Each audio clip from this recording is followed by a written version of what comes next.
ఇంట్లో ఇంత రచ్చ జరిగాక కూడా ఈ సెలబ్రేషన్స్ ఏంటమ్మా? శ్యామ్ని కూల్ చేయటానికి ఈ భవానీయే ఈ ఏర్పాటు చేసుంటుంది. రాధకి సపోర్ట్గా ఉంటానని చెప్పింది కదా. నువ్వు రా అమ్మా.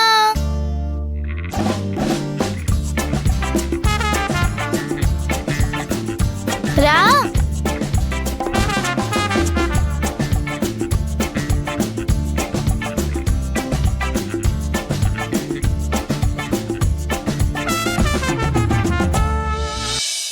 ఏంటమ్మా ఇదంతా?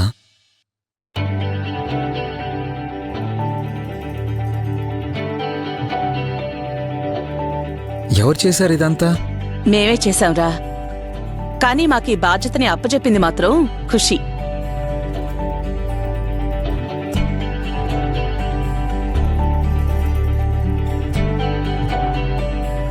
బేబీ, నీ హెల్త్ కండిషన్ డిస్టర్బ్డ్గా ఉంది కదా, ఇప్పుడు ఈ సెలబ్రేషన్స్ అవసరమా? నేను అప్పుడే నార్మల్ అయిపోయాను కదా డాడీ. నాకు ఏం ప్రాబ్లం లేదని డాక్టర్ కూడా చెప్పింది. ఇంకేంటి? ఖుషి, ఇవన్నీ తర్వాత. ముందు నువ్వు రెస్ట్ తీసుకోవాలి. పద. అయ్యో అమ్మా, న్యూ ఇయర్ ఈ రోజు అయితే తర్వాత ఎలా సెలబ్రేట్ చేసుకుంటాం? ఖుషి ఆశపడుతోంది కదా, కాదనకండి. మీరిద్దరూ డల్గా ఉన్నారని మీ మూడ్ మార్చడానికి ఖుషి ఇదంతా ప్లాన్ చేసింది. దాన్ని డిసప్పాయింట్ చేయకండ్రా. ఖుషీకి ఏమవుతుందో అని అందరం కంగారు పడ్డాం. కానీ రాధ పుణ్యమాని ఖుషి ప్రమాదం నుంచి బయటపడింది. ఆ సంతోషంలో అయినా మనం సెలబ్రేట్ చేసుకోవాల్సిందే. ప్లీజ్ డాడీ, ప్లీజ్ అమ్మా. సరే సరే, మీరిద్దరూ నా చేయి పట్టుకోండి, ముగ్గురం కలిసి కేక్ కట్ చేద్దాం. పట్టుకోండి పట్టుకోండి.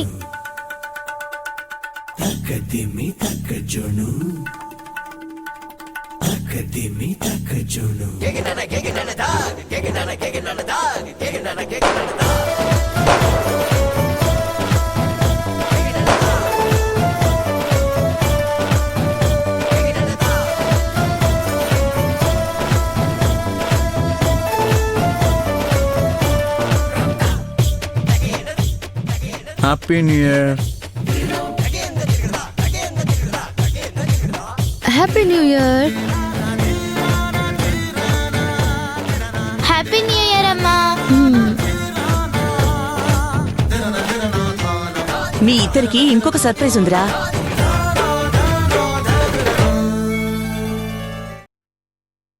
ఇదిగోండి డాడీ, ఇద్దరు కలిసి ఓపెన్ చేయండి.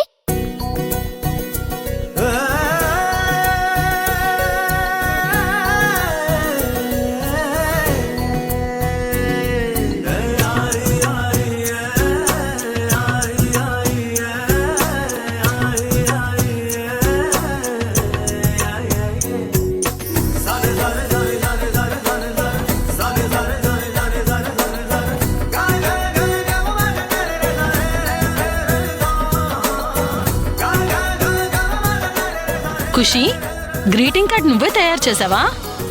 అవునమ్మా, బాగా ఇష్టమైన వాళ్ళకి ఇలా గ్రీటింగ్ కార్డ్ ఇచ్చి విషెస్ చెప్పాలని మా టీచర్ చెప్పింది.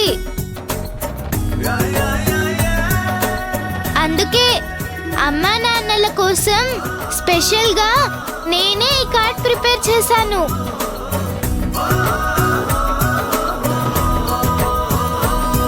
ఖుషి, ఎప్పుడు చేసావు? నానమ్మ దగ్గర పడుకోవడానికి వెళ్ళింది ఈ కార్డ్ ప్రిపేర్ చేయడానికి అమ్మా.